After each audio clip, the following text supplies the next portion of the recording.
आज की हमारी कहानी का नाम है मेहनत का फल। यह कहानी शुरू होती है एक छोटे से गांव से जिसका नाम था सोनपुरी।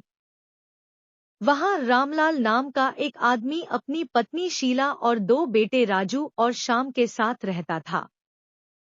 रामलाल बहुत मेहनती था, लेकिन उसके बेटे बहुत आलसी थे, वो कोई काम नहीं करते थे। राजू, श्याम, तुम लोग थोड़ी मदद क्यों नहीं करते?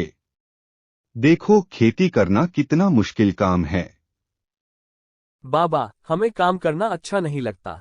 हाँ बाबा, हमें तो आराम करना ही अच्छा लगता है। अजी, आप क्यों अकेले ही मेहनत करते हो? बच्चों को भी काम सिखाओ, इन्हें भी साथ लेकर जाया करो। मैं हमेशा कहता हूँ, लेकिन ये सुनते ही नहीं। मुझे तो यह चिंता रहती है कि अगर मुझे कुछ हो गया तो यह घर कैसे चलाएंगे और तुम्हारा ख्याल कौन रखेगा? तुम लोग खाना कहाँ से खाओगे? अजी, आप ऐसी बातें क्यों करते हो? कुछ नहीं होगा आपको, यह भी धीरे धीरे काम करने लग जाएंगे।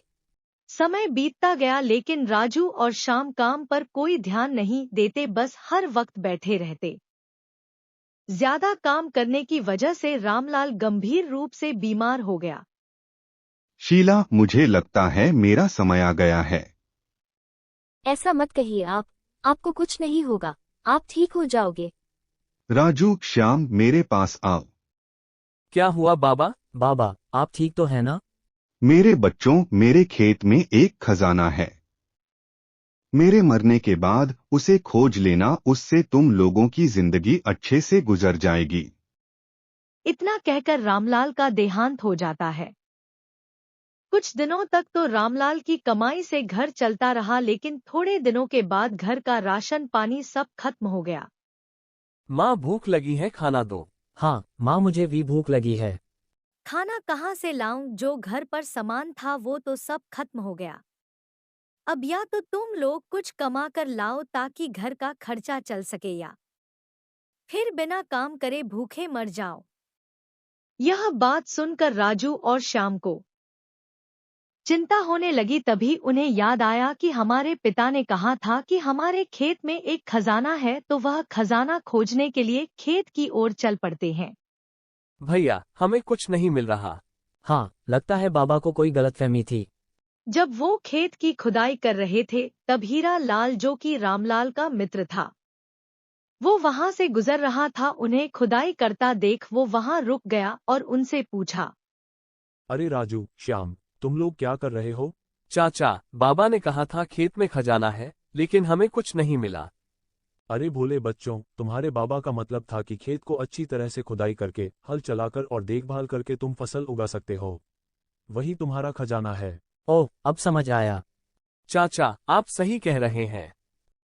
थोड़ी देर सोचने के बाद उन्होंने अपनी माँ से कहा, माँ, अब हम मेहनत करेंगे और बाबा की सीख को याद रखेंगे। उसके बाद दोनों भाइयों ने बहुत मेहनत से फसल उगाई और उसकी देखभाल की। भैया, देखो कितनी बढ़िया फसल हुई है। हाँ, तुम सही कह रहे हो, और बाबा भी सही कह रहे थे कि हमारे खेत में खजाना है, यही तो है असली खजाना। मेरे बच्चों, अब तुम समझ गए कि मेहनत ही असली खजाना है। दोनों ने कहा, हाँ माँ, तुम सही कह रही हो, मेहनत ही असली खजाना है और मेहनत का फल हमेशा मीठा होता है। इस कहानी से यह सीख मिलती है कि परिश्रम का महत्व समझना और मेहनत करने से ही असली सफलता और खजाना मिलता है।